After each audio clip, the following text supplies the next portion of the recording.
Hi, I'm Kristy. Welcome to Weird and Witchy Shit, a place for, well, weird and witchy shit.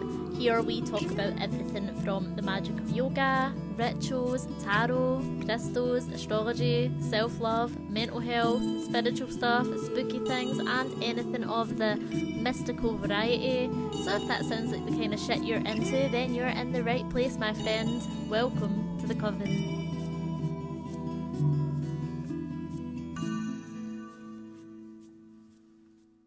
Selene is the goddess of the moon. She's often depicted as wearing a crescent moon headdress and riding on a chariot pulled by white winged horses, or sometimes she is riding a bull. Both the horse and the bull are her sacred animals. Her parents were Hyperon and Thea, and together they had 3 children, of course, Selene the moon, Eos the dawn, and Helios the sun. Selene is said to be calm, nurturing, and have a real lovely softness about her, truly the personification of the divine feminine. And whenever I refer to something as being feminine, I don't mean female as in gender, I mean feminine as in feminine energy. So every living thing has feminine and masculine energy in it. I have feminine and masculine energy, you have feminine and masculine energy. We all contain feminine and masculine, and it's nothing to do with sex or gender. Sometimes it's said that Selene was a triple goddess with Artemis and Hecate, and I know we said in the Hecate podcast that she was a triple goddess with Persephone and Demeter, which I personally do relate to a lot more.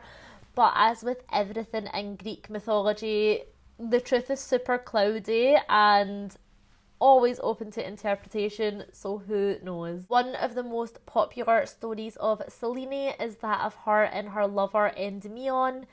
Endymion was a mortal I've wrote down here, Endymion was a moral boy. Chance to be a fine thing. Endymion was a mortal boy, a shepherd, and one night when Selene was flying her chariot through the sky, she became entranced by his beauty and fell very deeply in love with him. He fell in love with her too.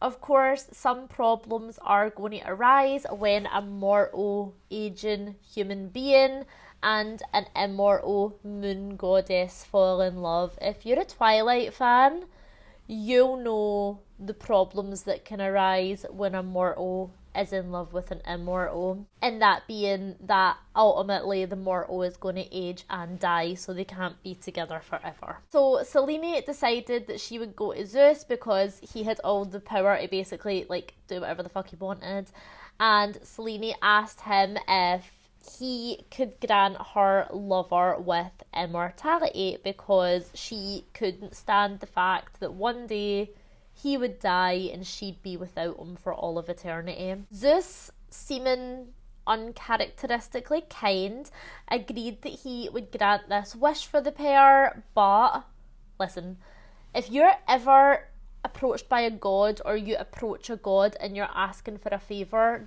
do me a favour and just make sure that you are so crystal clear with what you are asking for, because there is always a catch.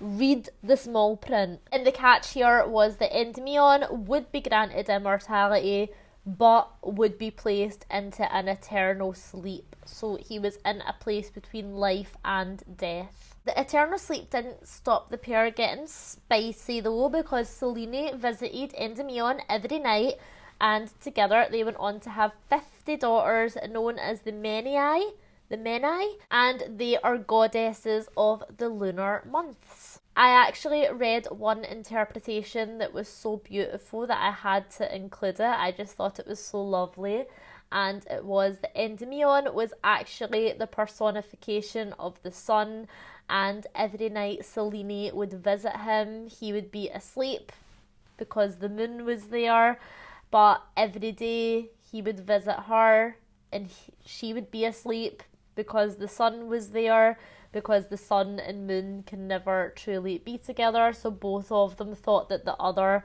was in an eternal sleep. I love a tragic tale of two lovers who can never truly be together. Something about Selene that I just find so lovely is that she has so much love to give, but ultimately she's destined to be alone. Like, she's the moon, like she can't have a boyfriend. You can't have a boyfriend when you're the moon.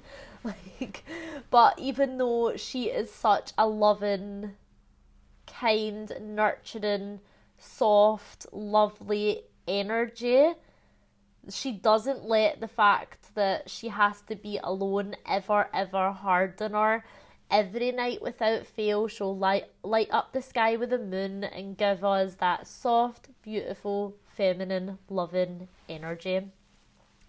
And as we know, the moon has a huge part to play in how the sea and the ocean moves, and we tend to associate the element of water with our emotions.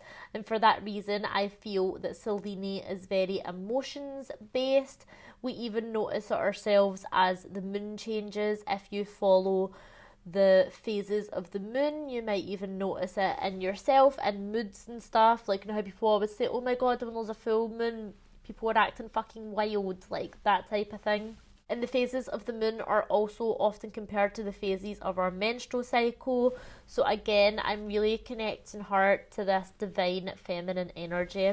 Drink every time I say feminine energy. So our yoga practice for Selene is a really nice, slow flow, focusing on how we feel and making that the most important part of our practice. We'll also connect with the breath and let that be what moves us in and out of the poses. We're staying fluid, we're being with our emotions, we're honouring them as they come up, and ultimately we are all transforming constantly.